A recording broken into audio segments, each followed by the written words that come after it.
All right, folks, welcome back to Talkin Badgers, and we got a jam-packed show for you tonight because it's mailbag time. But before we get to your questions, let's address the elephant in the room. Wisconsin falls to 2-2 after blowing a halftime lead against the number 13 USC Trojans, ultimately falling 38-21 on the road. Wisconsin is now 0-4 in the Luke Fickell era against ranked opponents, and frustrations are mounting, not just with fans, but former players as well. Quite a few of them out there.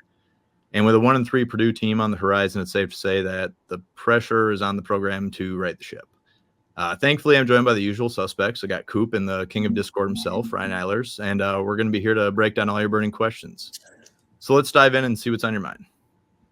The first question here, Ryan, I'm going to throw it over to you. This one's from Matt. Why the fuck, in all caps, are they not playing the best players? What damn reason? Your guess is as good as mine, man. Looking at the depth chart, like I was scrolling through it today, and we used to criticize the other guy, the he who shall not be named. We used to criticize him about only playing upperclassmen because he didn't trust youth. If you look across the starting lineup, I think all of them are juniors, redshirt juniors, seniors, or redshirt seniors, with the exception of three guys: Joe Brunner, Tucker Ashcraft, and Kurt Neal. And one could say that those are like three of the positions that you don't really have depth. So it makes sense that you would be starting someone a little bit younger there. But it seems like they just keep rolling out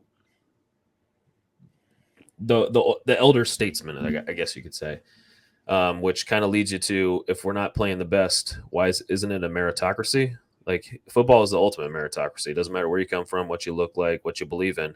If you're the best baller at that position, you should be playing. And when you look at the numbers and you look just with your eyeballs, you can see that there's some guys that should be playing that aren't playing. And I don't know the explanation for it other than, what are we doing here? Coop, any thoughts? I mean, almost verbatim what Ryan said. Not that makes for a great podcast, but and even if it's not the best, I know obviously your job as a coach is give your team the best chance to win, but let's just see some of these young guys a little more. Like, what can they do with an expanded opportunity? Maybe they're not our best option. I think the main one's the running back room. Like, we need to figure something out. One, I love Ches. A lot of injuries, a lot of tread on those tires. Doesn't look as fresh as he did last year for the injury. We'll say that. Love him. Twee, yeah, right. Love Twee. We can keep giving him the ball 15 times a game. I'm cool with that. But I need to see one of these freshmen get like 12 to 15 touches against Purdue. Like, just put the ball in their hands and see what we can do. And then as far as a quarterback, that obviously could be a huge controversy for the fan base.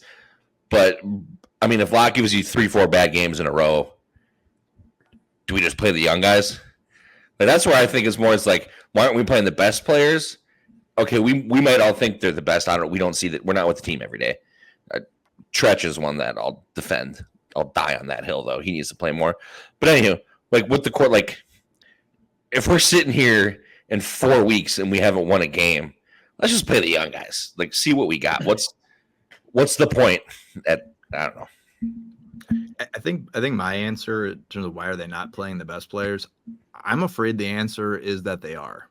I think that there are certainly players with a much higher upside, and I'm at the point where I think that they need to be more involved.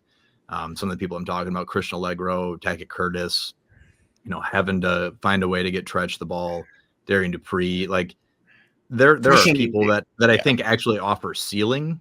And as Coop said, you're not there every day to see what it is they see and who it is they trust.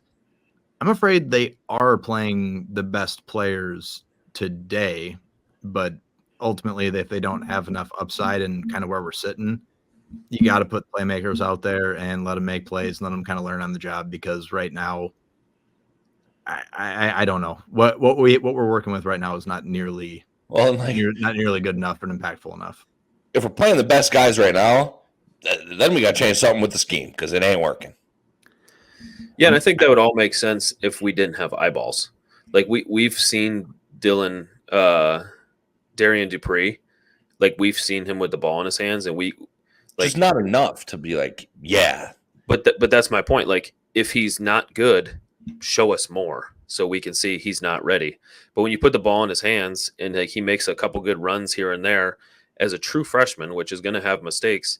Like I don't have to be a rocket scientist to look at the box score and say, wow, he's got the highest average yards per carry. How about we try him a little more?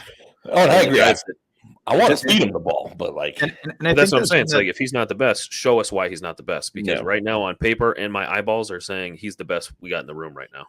And I think that's something that Fickell touched on a little bit this week. I mean, he's obviously super frustrated, but it sounds like they're going to kind of get away from the running back by, committee. He made the point that they're not giving anyone enough touches to get into rhythm, which I think is true. They want a 1 and a 2 and then a spare is kind of what they're looking for at this point. And he didn't point to anyone in terms of what that was going to look like. So we'll see moving forward, but if people don't capitalize on their opportunities, maybe that does open the door for some of the younger guys to get their opportunity. And if they run with it and get hot, kind of seems like they're open to it. So Coupe, I'm going to throw this next one to you. It's coming from White Marlin. Can't wait to hear what you got to say. all right. 3 reasons to be optimistic going forward, in quotes, LOL. 3 reasons? Maybe if we all dig deep, we can come up with one apiece. 3 reasons to be optimistic. Phil Longo probably won't be our offensive coordinator next year. Okay. Ryan, That you could be got one? optimistic for that could be optimistic for some people. Yeah. We have an awesome offensive line coach. I thought the offensive line played really well once again. And Dylan, you've said it all season. Between that and the secondary, they could have looked better. But between the offensive line and the secondary, those obviously are the strengths of our team. And so, yeah, Blazek, he's cool. What else can I be optimistic about? T.Y. Hilton's son's supposed to come play for us, so that's pretty cool. Hey, I'm shocked you got I that. got as easily 3. as you I did. don't like what am I supposed to feel good about or be I optimistic pondered about? this a little bit while I was sitting in the car earlier, and I was only really able to come up with 2 for sure, and we're pretty much in lockstep with what you said. One for me is that the offensive line is playing better than it has, quite honestly, since probably 2020 on. So I think that's a major positive. They've seen a lot of turnover. I think they're playing really well. I think we're recruiting at a slightly higher level than we have been recently. And I know that doesn't translate to anything on the field right now, but hopefully provides a little bit of optimism for the future. But that is where I'm tapped out. So I'm going to throw it over to Ryan because I don't got 3 for you. Yeah, I mean, we're going to be a broken record at this point with the 3. Coach Blazek, I mean, rock solid, like A+ higher. I know obviously he wasn't the one that came in and with Longo to start, but I can just imagine, I just imagine where he would have been 2 years in, where these guys are on year 2 of the offensive scheme and coaching, and it's not the 4th voice in 4 years that they're hearing. So I'm a little salty that we didn't get him a year early, but hey, better late than never. So that's definitely 1 for me. If I want to be pessimistic, I could say that's 1 and 2 for me because how important it is. A thing to be optimistic about is we do have heaters underneath the turf. So when we get to the playoff, Way to look at the bright side. when we get to the playoff, baby, that field will not be frozen. So there's that. And also, we're getting a new practice facility, and they moved the bricks that everyone cared about very much from their families, and they're not getting rid of them. They're relocating them so that they can have a brand new spanking practice facility right next to the stadium. So 3 great things to look forward to: offensive line coach, heated field for playoffs, and a practice facility. I think we touched on absolutely everything that we could, at least as of right now. Dude, if that doesn't get you 6 to midnight as a Badger fan, I don't know what else does. I'm bricked up, buddy. Yeah. The next one we got here is just from Annan. Says, do we anticipate anyone on Wisconsin's roster pulling a UNLV or Bear Alexander and moving on with a red shirt? I'm worried. I'll be honest. I thought if we were gonna see it, that we would have already potentially this week. Obviously, that doesn't mean that all not every player has appeared in 4 games, and so the door is still open for a few people. I'll just say overall, I wouldn't rule it out, but I thought perhaps this would have been the week for it. Time will tell, but I'm not ruling it out. I wouldn't rule it out if you're any team. As soon as one guy, just like when players were started sitting out of bowl games, as soon as one guy does it, who's just good enough to get a bunch of attention, now everyone can do it. So to me, if you're any team, you need to be worried about that. You almost got to recruit your own players harder than you have to recruit like a new class, like a new freshman class these days. Completely agree. Yeah, it almost seems like Jason Matry took one on the shins there. I mean, he sat out that bowl game because he wanted to get ready for draft prep. So, seems like a smart decision. I got a couple guys that I'm not going to speak their name into existence on this forum because I don't want to be that guy.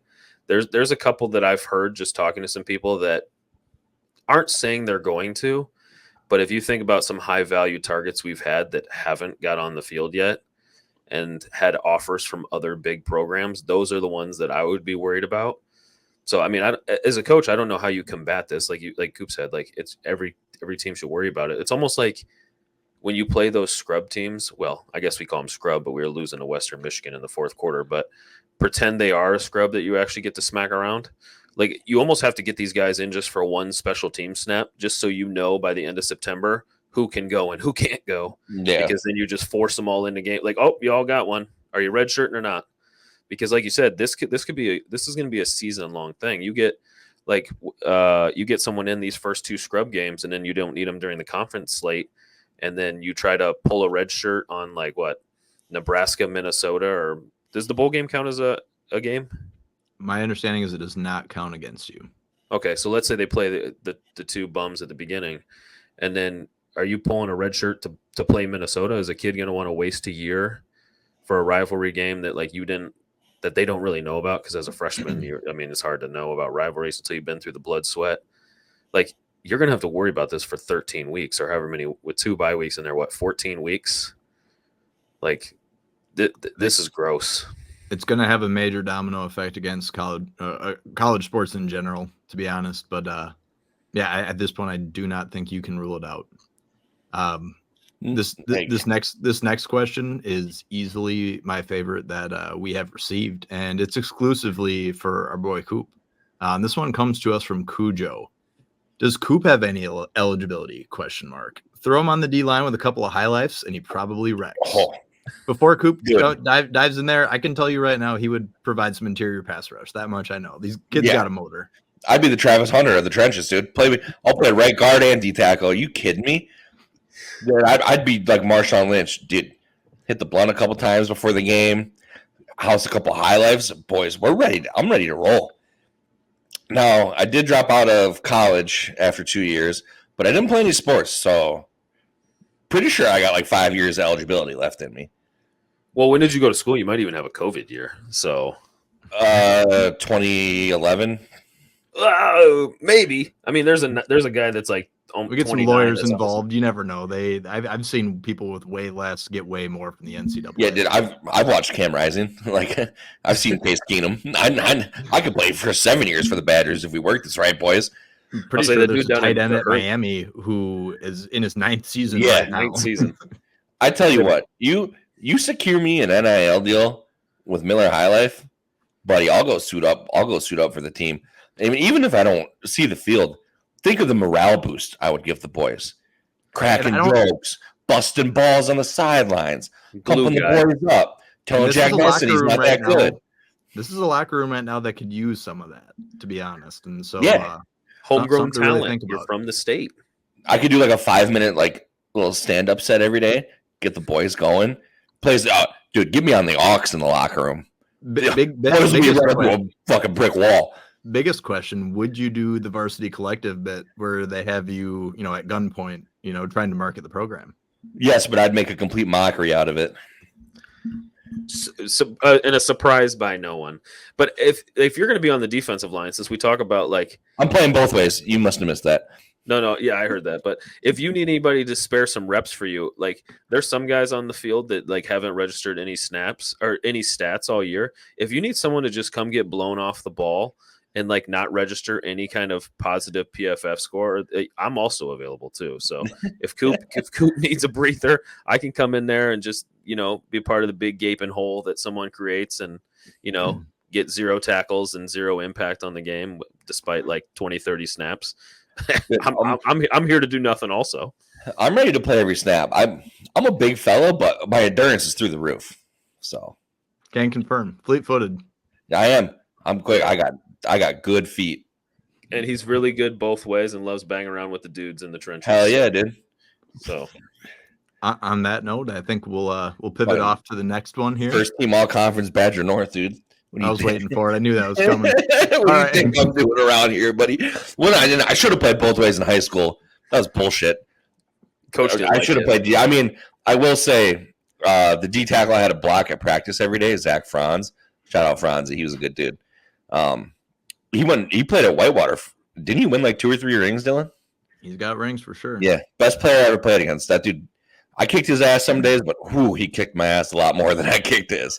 But if you would have had me and him on defensive line, 2, 3, 4 state championships, I don't know.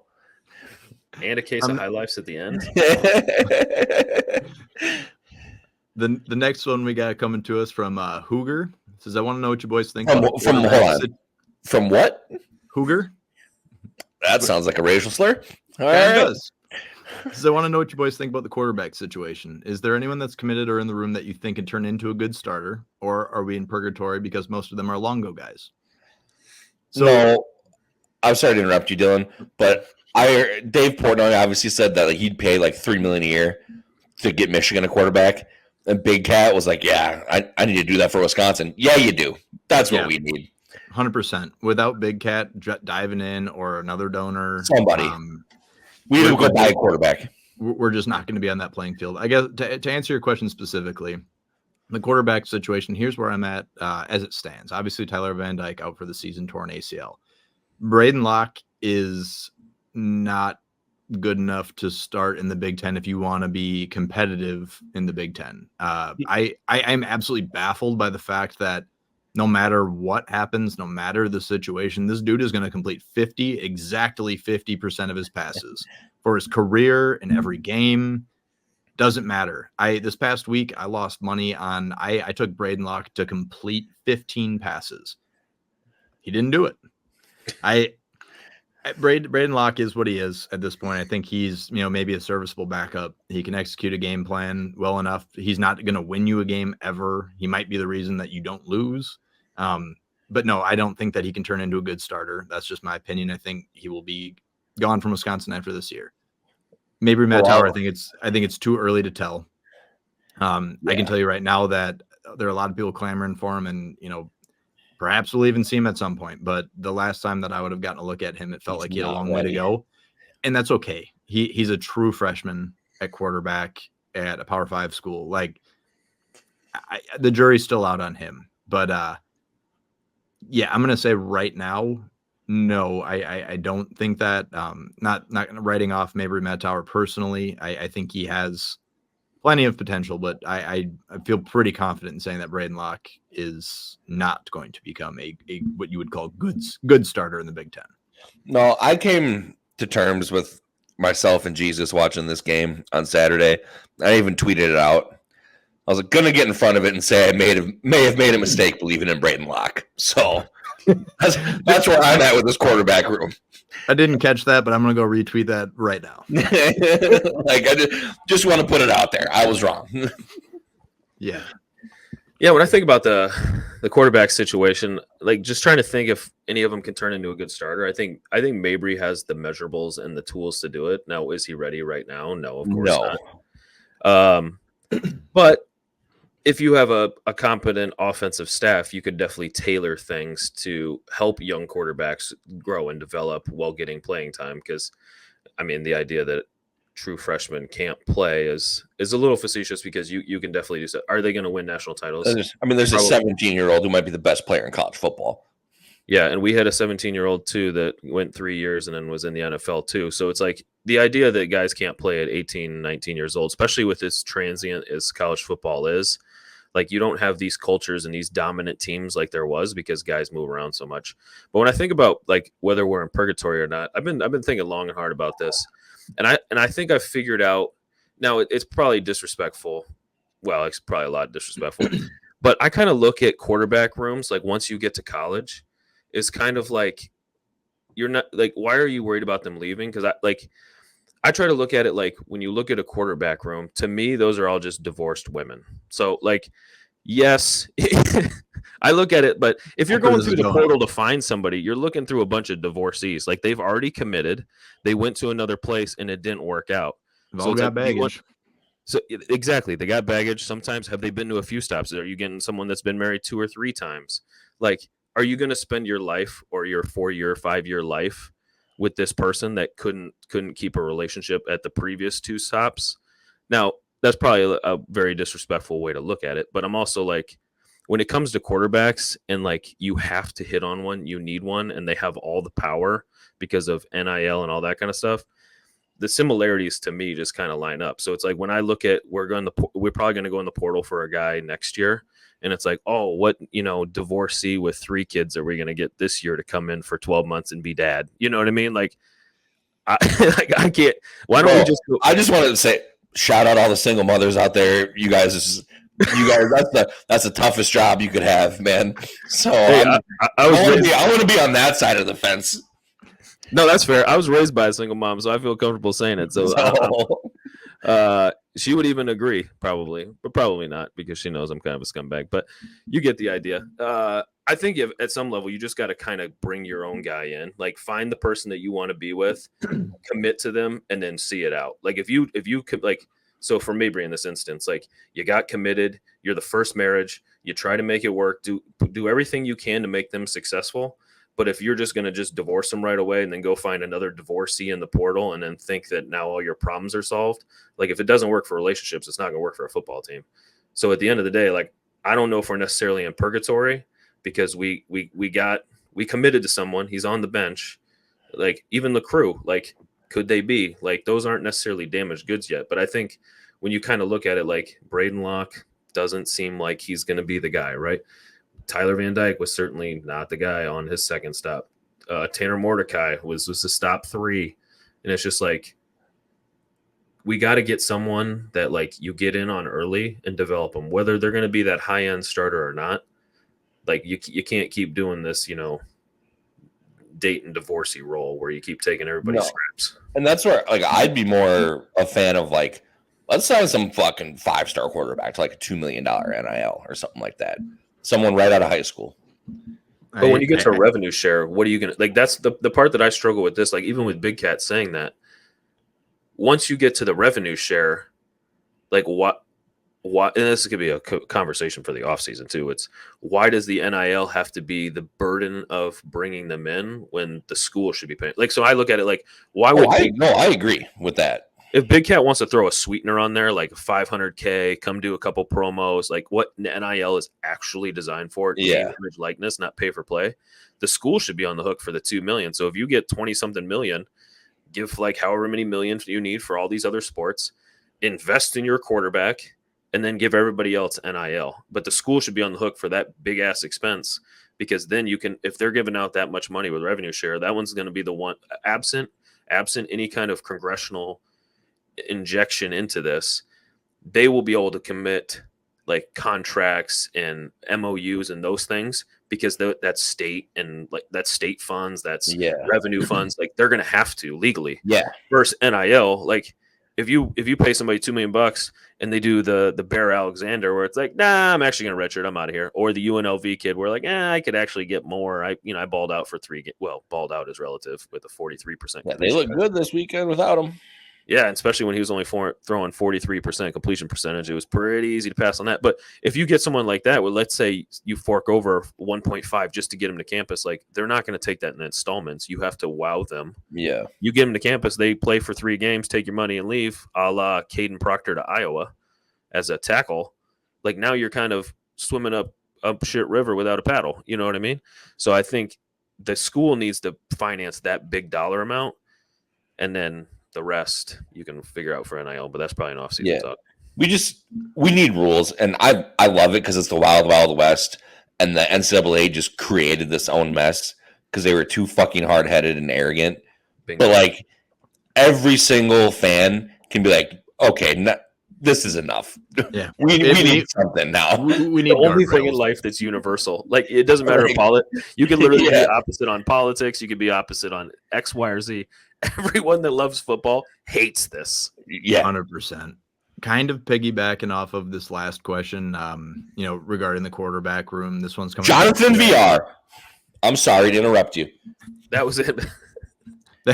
Yep. For anyone listening, we were. God damn it! I knew I'd remember it. Baseball beforehand, and that was the name that was Coupe was searching for. So really happy for you. Yeah, I wouldn't have helped you. Appreciate letting us know, big dog. That's been racking my brain for the last 25 minutes, dude. This next question's coming from Chris, and we might have even touched on this a little bit, but it says, is this the version of Locke that's going to be able to get us throughout the entire season, or at some point do we have to see what someone else can do? I get that play calling didn't help him, but he is what he is. So, and I love this question because this was kind of about a question I was going to ask you guys. What do you think is the best course for the quarterback room? Do we encourage Mettauer to redshirt? Or, like, are you committing to Locke for the whole season? Because if you are, I think you need to be like, hey, man, your best course of action is to redshirt now. I think that is, to me, pretty clearly the plan. I think they are trying to redshirt Mabry. I think they do want to invest in him long term. Like Ryan said, you want to hit on somebody internally, and to do that, you're going to have someone spend multiple years there and grow with you. And I think that is what they want to do with him. Cole LaCrue is somebody who he didn't even travel out west. Right now, he's behind the walk on. I did not know that. Milos Alphabet. So, really where you're at, I guess, to answer your question. Yeah, this is I feel like I've been really hard on Braden Locke, but it has to come with, to me, I'm grading everything on, I'm no longer looking at things on a Wisconsin curve. I think on a Wisconsin curve, he's fine. He can get you through the season, and he's going to be what he's been, minimal turnovers, bad completion percentage, a few batted balls. He's going to hit on the occasional deep pass. To his credit, he's willing to take shots, more than maybe we saw with Mordecai and or Van Dyke. But he is what he is. He's unlikely to be passing for over 200 yards. Like, you're not leaning on his passing ability. It's why this offense is kind of, unfortunately, having to double down on the run game, because quite frankly, maybe the only strong unit on the entire offense is the offensive line. Braden Locke, you said it. He is what he is. I think he's a fine quarterback. I think if he's your backup, you're happy with that. But that's not our current reality. He's our starter moving forward. And, my answer is no. I don't think we're going to have, at any point, do we pivot and see what someone else can do? Because to me, Mabry's that only other option. And I think they're rightfully trying to preserve the red shirt. So, I mean, bar an injury, I think Locke's the guy the rest of the year, whether that's right or wrong. But like we all just said 5-10 minutes ago, there's no way Mettauer is ready. After, I wasn't there, but you saw some of the clips in camp, and it's like, ooh, yeah, he needs a little bit. There's enough tools there, to hopefully, bet on his long-term upside. Oh, for sure. But that's why you redshirt the guy. I think this staff needs to get a long, hard look at Braden Locke to determine where he falls in their plans long-term. And there's a domino effect with Braden. It involves Landon, who also tore his ACL and underwent surgery, this week, from my understanding. If Braden goes, I think Landon goes as well. And so I think they need to get a strong look at what Braden Locke is and where they think he factors into their plans. And that's why I think I'm so down on this offense. Is I think I feel pretty confident I know what Braden Locke is, and it's not enough to elevate an offense, in my opinion. Okay, now I have two questions, but I'd like to hear from both of you here. Say Locke plays the exact same he did against USC for the rest of the year. Is he your guy next year, or do you tell him to transfer? Go ahead. I would show him the door. Ryan? Geez, Dylan, that's pretty disrespectful for your 1B. I was told there was 1A, 1B, so that'd be pretty rude to tell your starter. Yeah, I don't know if I would necessarily.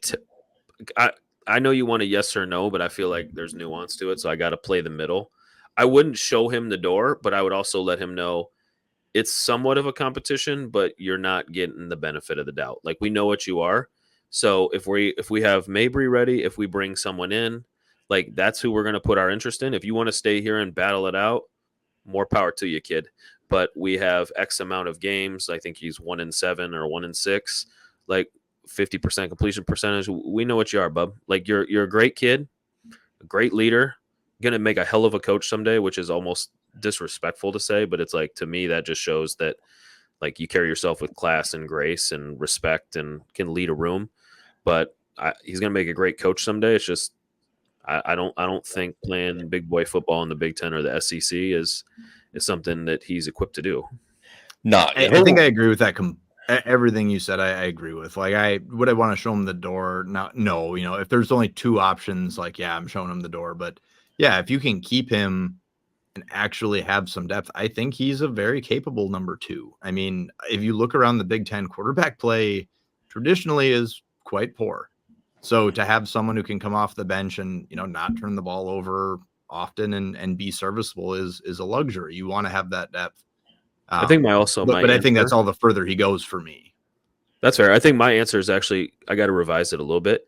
I think it's directly tied to what happens with the offensive coordinator. Like, we can say that he could be here, he couldn't be here, but, and I mean this respectfully to Braden, but if we go to some power offense, blah, blah, blah, and he's got to drop back and pass, like, he's not the guy. Yeah, but bingo. So, yeah. I mean, his quick trigger, his processing, all that stuff, like, those are the benefits to him. If he goes to more of a pro spread or any of those kind of, like, downhill rushing, it, like, not air raid, basically, I think it's even harder to try to keep him around. But just for what he's been, like, I would say he could stick around and be a mentor. Like, you need leadership in the room too.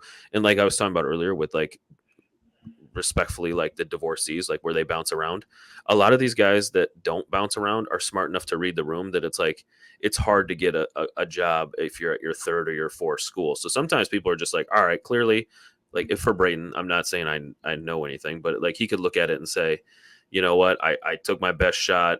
I'm probably going to have to go down to a lower level, but I was at Mississippi State, didn't work out, transferred down, I guess you could say, to Wisconsin, even though it's probably lateral, and it didn't work out. It's like, I could go play at Utah Tech or wherever Spencer Petras is, or wherever Deacon Hill ended up. Like, you could go do that, or you could stay here, get a great degree from Wisconsin, be an elder statesman in the room, help groom others, and, like, get a head start on your coaching career too.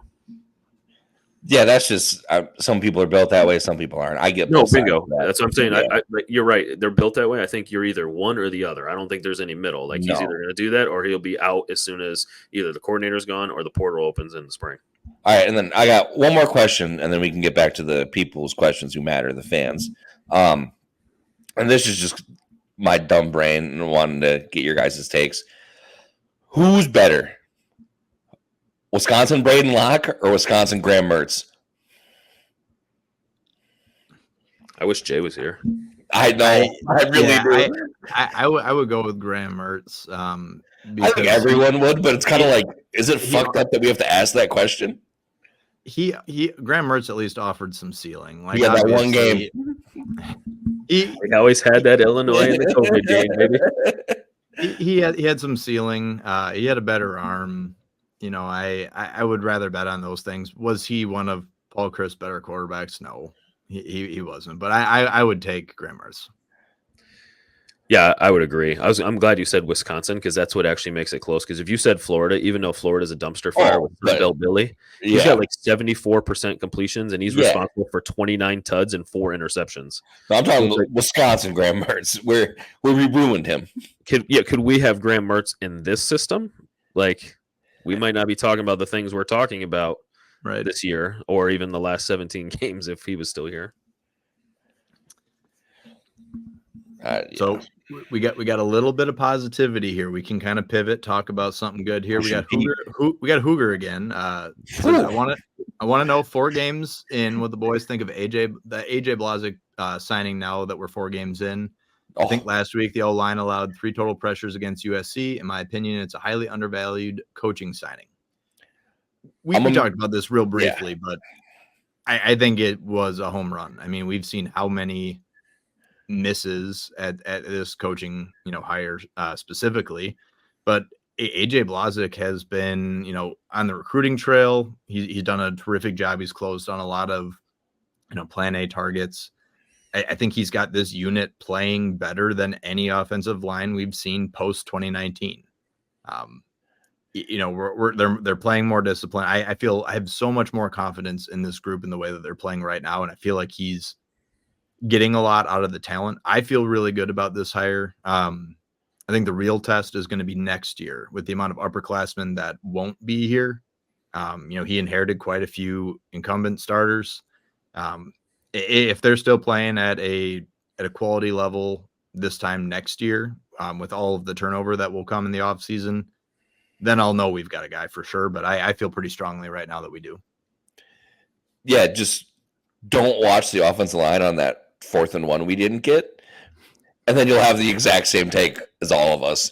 I think, because I feel great about him. Like, I'll make a bold statement.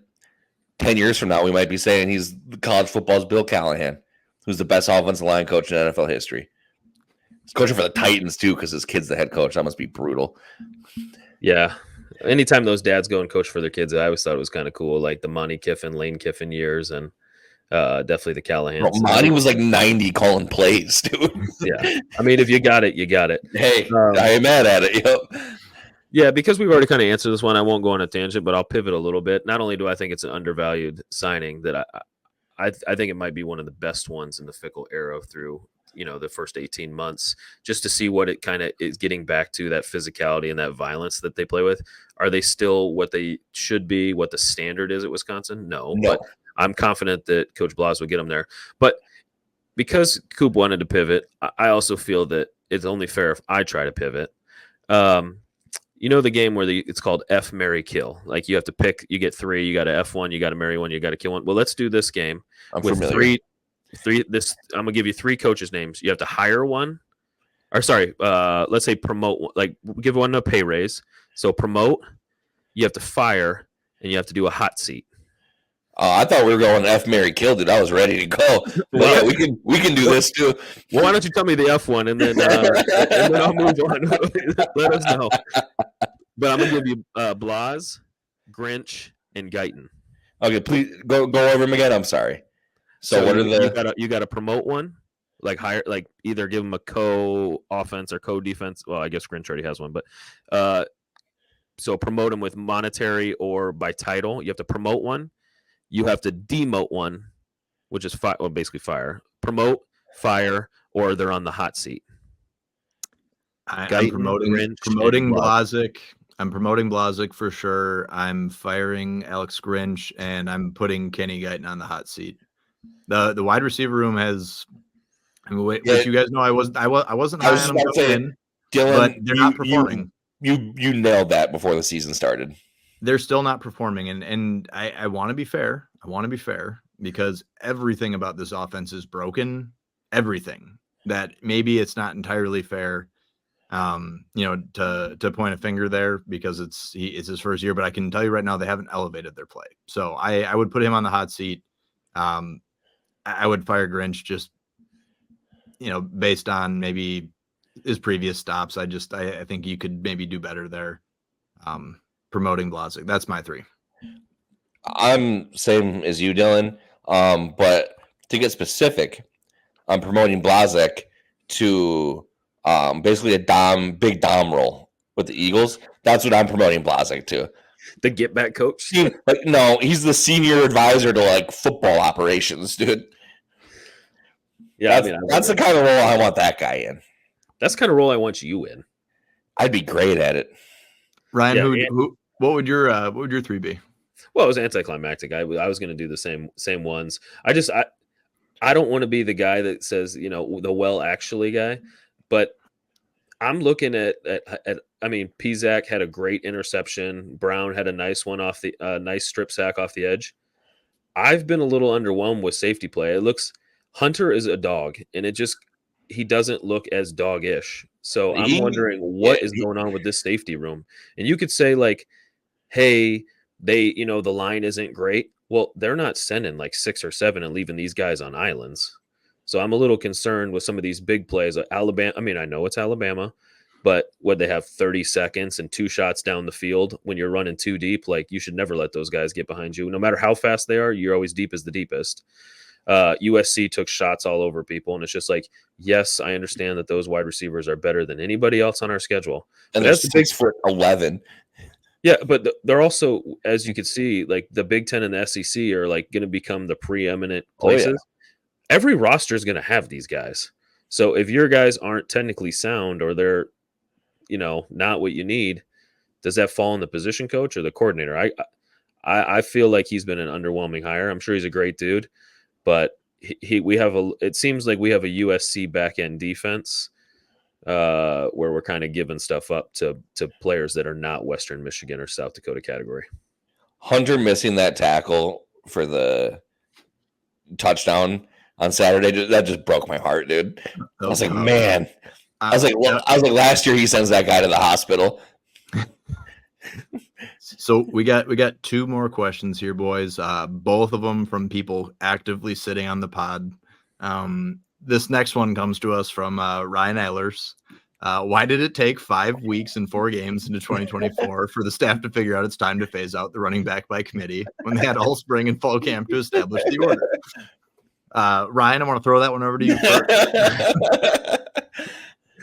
I don't know. That's why I brought it up. I default to you two. I'm sure you two could figure it out because I can't. Go ahead, Coupe. I don't know either. I really don't. I mean, what was it? By week 2, we're like, dude, is Cade Yakimelli the best running back we've had in the last 3 years? I was trying to convince myself that he was a discount Christian McCaffrey. I'm like, look at him. He's yoked up. He doesn't even have a neck anymore. Look at him. He's more of like a discount Danny Woodhead or something like that. No disrespect to Danny Woodhead, great player, but no disrespect to Cade Yakimelli. I think this staff misevaluated maybe the talent. I don't want to. Obviously, Ches, like everyone and their fucking mother, was rooting for this guy. He's been through so much adversity to get back to this point. We all wanted to see him do great.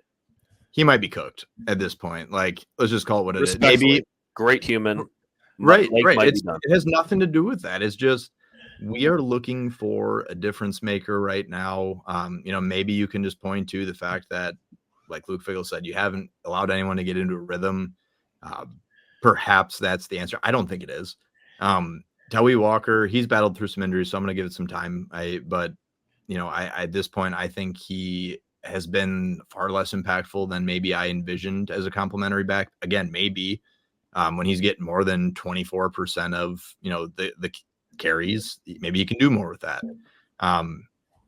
Cade Yakimelli, I think, is somebody who, truthfully, this staff, I won't say wrote off because they kind of gave him some second, third team opportunities, but I think he's just kind of put himself in the mix. But he's not someone that I don't envision him ever being like a number 1. So yeah, I don't know. I think that they're kind of figuring out right now that they thought they would play the hot hand, and it turns out none of the hands are hot. No. So that's where I kind of come back to maybe something I think maybe I talked about a week or 2 ago, but I only think there are so many playmakers or potential difference makers on this offense. I do think Darian Dupree could be one of them. And so at this point, you've got to, when he talks about wanting a 1, a 2, and a spare, Darian's got to be one of them. And I'll be honest, I don't care at the expense of who does that come from, but Darian's got to get more touches. He needs more than 4 snaps. And I can live with the mistakes at this point because I feel pretty confident that I mostly know what we have in the other players. And at least with him or even a Dylan Jones, there's still some mystery. They have some high upside and there's mystery. So I would. It's kind of like the point Ryan brought up where it's like, okay, yeah, but I've seen with my eyes, like these guys kind of pop on the screen. when they get the ball, the freshman backs. And like as much as I love Ches, love Tui, Ked Yakimelli, hell yeah, brother. That's for us, dude. But you're doing it for us, bro. Doing the Lord's work. Yeah, but like as Mel Kiper always says this during draft, like, and I love it. They're all AOPs, other occupation guys, or AOGs, other Gonna occupation go pro in guys. something other than sports. Exactly. Like, so at this point, when we know we're not good, and we might not make a bowl game, let alone compete for a playoff spot. Hold that thought. But like I think then this is why the fan base is so frustrated. It's like, just show me more of him. Like, are these like, can they turn into the next great Wisconsin running backs? Like, let me see more of that, even if it's just 7 to 12 touches a game. Right. Nobody's saying they got to step in and immediately be 20, 25 carry a game guys. But like when you give someone 2 carries, that's not nearly enough for them to make any kind of real impact. Dude, I thought Dupree was about to get like 15 touches after that was the second series. I was like, man, this is going to be awesome. You'd have thought, so did he. He probably thought that too. But I got 2 questions real quick. So number one, who sets that position depth chart? Is it the position coach? Is it the offensive coordinator, or is it the head coach? And then also to piggyback on that, if you want a 1 and a 2 and a spare, miss me with all this or on the depth chart. Then when you have 75 guys that could be or it's like, is this a feelings game or a football game? Like when we're talking about we have 1A and 1B. No, bro, you have a starter and you have a backup. You're just not trying to hurt his feelings. Like, this is football. This is not feelings. You're a 2. Sorry, that's what you earned. So it's like I just get frustrated when I heard that too, with like the 1, the 2, and a spare. And it's like, well, then stop doing or on the depth chart. Tell them where they stand. Instead of putting Ches up there 1 when we know that he should probably be 3 or 4. Respectfully, he's a great person, but you shouldn't be the lead back. Like, we all know it, we all see it. Why are we doing this little paper mache flugaze where you put him number 1 on the depth chart when we know it shouldn't be? That's like the old John Madden. You got 2 quarterbacks, you got none. Yeah, or if you got a bunch of ors, you got Well, okay. Huh? What? I was gonna go with a WH in the front of that, and then I was like, no, there's a family program. Kind of. Ish. It's for single moms. Hell yeah. Shout out the moms, dude. Moms rule. I love you, Mom. Last question I got, going to be coming from yours truly. Is this the year that we miss a bowl game? Ryan, want to throw it over to you first? Oh shit. My internet might be breaking up. Sorry. I also want to note that grades don't get to factor into your answer. God dang it. Strictly on merit. I was going to say, what's the APR guidelines on merit? This might be my last day.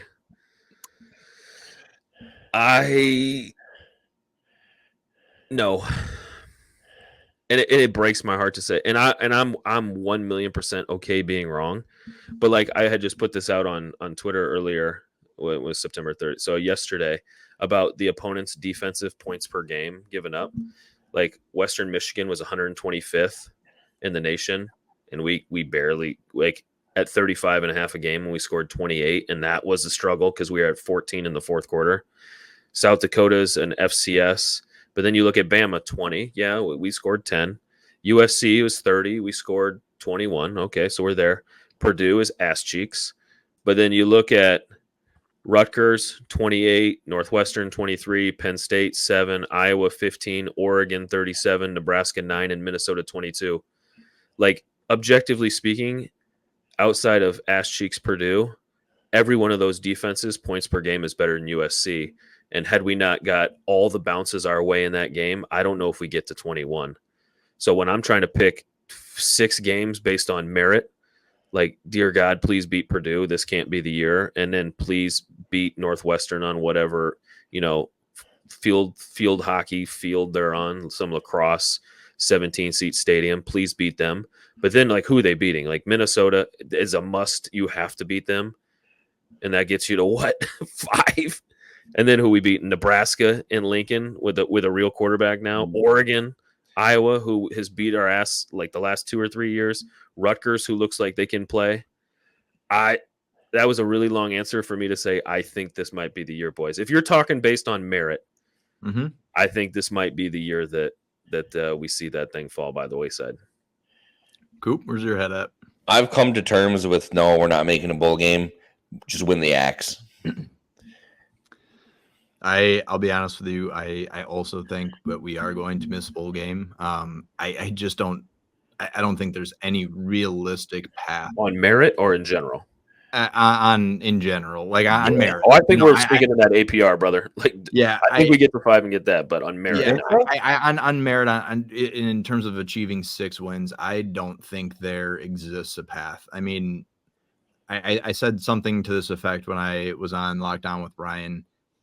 You know, I've given too much blind faith to this team, this program under this coaching staff. And at this point, like, they have continued to show me that they are exactly the same team every single week. They've never put together 4 consecutive quarters of good football against any opponent.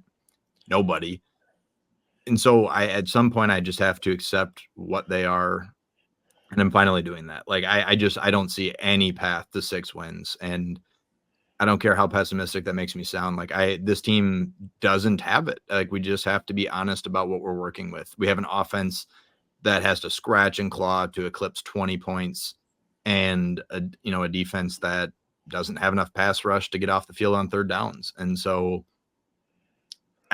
how does that equate to a bowl game? To me, I'm not sure. I'd love to go. I'd love to see them, get one, just so that they can have the extra practices and, try to get reps for those young. Like, I think it's immensely, like, it's super important, but I don't think I think this is the year it ends. No. Yeah, get the axe. Obviously, that's of the utmost importance. Any final thoughts, boys? No, go ahead. I was just gonna say, like, that extra practice thing. I'm to the point now, and maybe this is just because I'm so, like, trying to cope. Where it's like, if it was Minnesota making the same argument, I'd be like, oh, fuck you. You didn't win enough games. Sorry, you don't get any more practice time. But now that I'm on the other side of it and I realize how miserable this is, it's like, hey, NCAA, let the boys practice. Like, if they can't go to a game, let's still get some practices. Everybody else gets them. It's not fair. No days off, dude.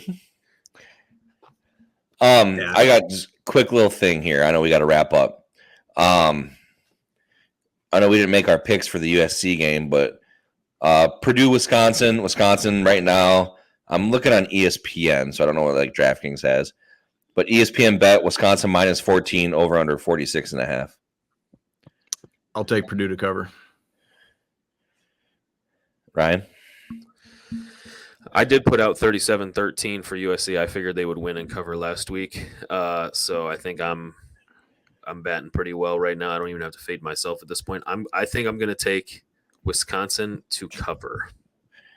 And if I don't, I might not be here on Tuesday. I might be hanging off the side of a cliff. I just want to clarify that I've got Wisconsin winning, but Purdue cover. Good clarification. As negative as I've been this season, I'm also going to take Wisconsin to cover. And give me the over. I like to root for points. The thing is, I cannot possibly take Wisconsin to cover, because to me that means the defense has to hold Purdue to a single score, because there's no world we reach 28 points. It's just, but if we Purdue, I'm making on like a special teams touchdown or something like that. I'm not ever going to say. I'm at a point where I'm not ever going to say it's Purdue, it's Northwestern. We're Wisconsin. Yeah, and that's what people say about us right now. That's an obstacle right now. And if we lose to Purdue, who we haven't lost to in 17 years, I'm going to draw myself a bath. And I'm going to ask one of you guys to kindly throw me a toaster and, call it a day. I mean, as long as you're wearing swim trunks, you better make sure there's room for 2, because I'm ready to catch the toaster too. But that's probably a question for another podcast, because obviously we have to get out of here. But the question I would pose for a future show is this part of rebuilding, or have we really fallen that far? Because that to me leads to like that original question about outlook and optimism for the program. Like, there's a difference between rebuilding. We didn't know it was a full rebuild, and now we're told it's a full rebuild, even though that's not how it was categorized. I think that'd be a good conversation for the show, is like, is this the new standard? And if it is, why have we lowered our standards? Is it just because of the schedule? Is it just because it seems silly to lower them to like, hey, we're not even going to make a bowl game. We're like beating Purdue, like woohoo. So for later, put a little pin in that one. All right, folks. I think that's going to do it for us today. Oh, you got more? I got one more thing, Dylan. Okay. It's geography time. Fun fact of the week. All right, boys. We are in the Philippines this week. Oceania, if you will. Hopefully I'm saying this right. Taal, Taal Lake, Taal in the Philippines. One of the most unique places on Earth. So, at Taal Lake, there's a spot called Vulcan Point, which is an island that has its own lake, that has an island on the lake, that has its own lake, that has another island in it. Sounds like Inception. Surrounded by a volcano. Wow. So that's a lot to wrap your head around. It really is. Yeah. A lot to chew on there. Yeah, me and my buddy at work, I was like, dude, I need a geography fun fact for my podcast tonight. And so we were scouring the internet. Dude, the images of this place is crazy. It reminds me of almost like a spiral. Yeah. Yeah. That's wild. It's pretty sick. Yeah. So I thought that was pretty interesting. You don't didn't know that group chat so I can check out some of these images. So how many islands? One more time. So it's an island and it has how many inside of it? So it's an island with a lake that has an island that has a lake that has an island. So 3 islands almost. Yes. That's pretty sick. And a volcano? Yeah. That's dope. I just thought of those the old school little things where it's like the big doll and then you open it up and it's a little doll, then you open it up and it's like a littleware doll. Yeah. That's what it reminded me of. It's like, oh, look at that little island. It's so cute. Good analogy. But all right, that's all we got for this week. All right, folks, that's going to do it for us today. As always, thanks for being here, making Talkin Badgers part of your week. If you're able to, share the show with a friend, make sure you're subscribed, and we'll catch you back here next week for, I hope, a little bit of positivity. Greg,